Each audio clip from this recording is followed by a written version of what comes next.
Riots in the streets and superpowered farm animals. Same old, right? I can't believe this is happening to me again. But amid all the blood and barnyard fun, the trailer for The Boys Season 4 is hiding some super important details. Potential spoilers ahead.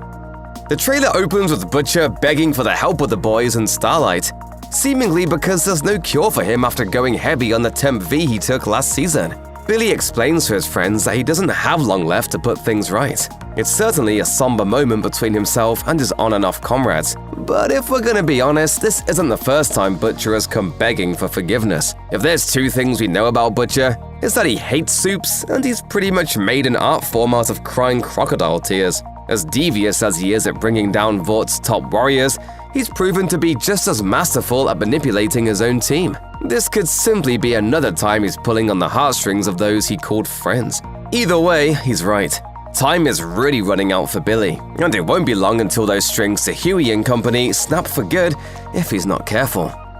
After killing someone right out in the open at the end of Season 3, Homelander is working on damage control and seemingly doing okay with it, rounding up the superpowered troops and enlisting new ones in the form of Firecracker and Sister Sage. Homelander has new plans for the Seven. Warning of the country falling into corruption, he says they need to take actions that will make the public see them become wrathful gods. After being cheered by his followers for the brutal murder at the end of the last season, he's clearly charging full steam ahead with the idea that open violence will save the country. The result is likely going to be a complete splintering of the social order, as seen in the shots of Starlight supporters in white and gold clashing with Homelander's mob in his signature red and blue.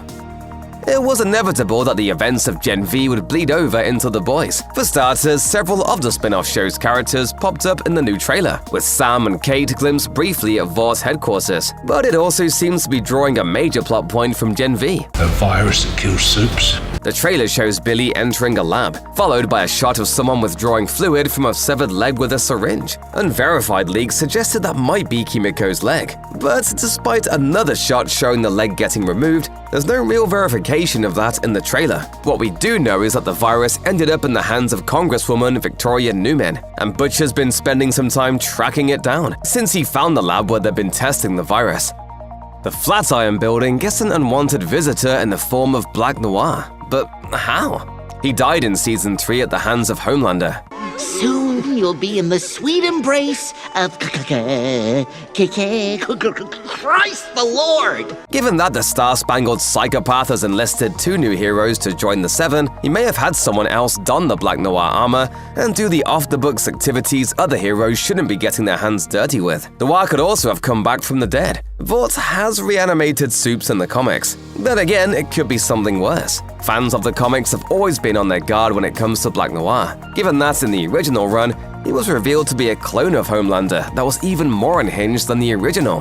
And with the world crumbling around him, who could Homelander trust more than himself? You might actually see cloning himself as a logical move. That said, the show has actively been avoiding the Clonelander plot twist in previous seasons, so this does seem unlikely.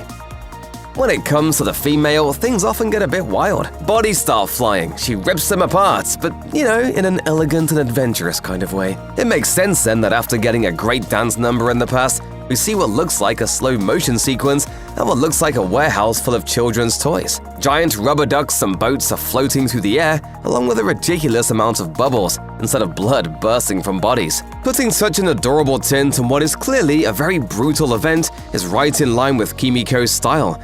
And whatever it is, it certainly looks like she'll be up to just as much colorful carnage as ever. The Season 4 trailer is packed with characters new and old, but one surprising face that pops up is that of Ezekiel. The Capes for Christ Crusader was a small but important character in Season 1, but he more or less disappeared from the show after that. The trailer shows a brief showdown between Ezekiel and Butcher that, doesn't go well for the stretchy Soup. Butcher uses a fire extinguisher to freeze Ezekiel's arm before smashing it to pieces with a crowbar. What brings him back into the action in the first place? Although he hasn't been on screen since Season 1, the faux news channel 7 on 7 with Cameron Coleman explained that he was investigated on abuse and misconduct charges. How do you know that Ezekiel is anything other than a God-fearing, all-American, patriotic Look, superhero? I can't get into the details of an ongoing investigation, Cameron. After that, he was back working with Vought for a new app called Prayers and Thoughts. Has Ezekiel been given a shot at redemption which involves taking down the boys? The corruption of poor young Ryan Butcher is picking up super speed now, after fully embracing the power of his dear old and very demented dad, Homelander. Seen stopping what looks like his first ever crime, things take a violent turn when Ryan throws a criminal just a little too hard into the side of a building. There's clearly a look of shock and almost guilt at his actions, but the question is, will these emotions stick? Homelander might enforce the idea that these are the jobs that have to be done. There's always a hope that no matter how many milkshakes Homelander gives his son, Ryan might learn the error of his ways and head back to Camp Butcher to fight the good fight.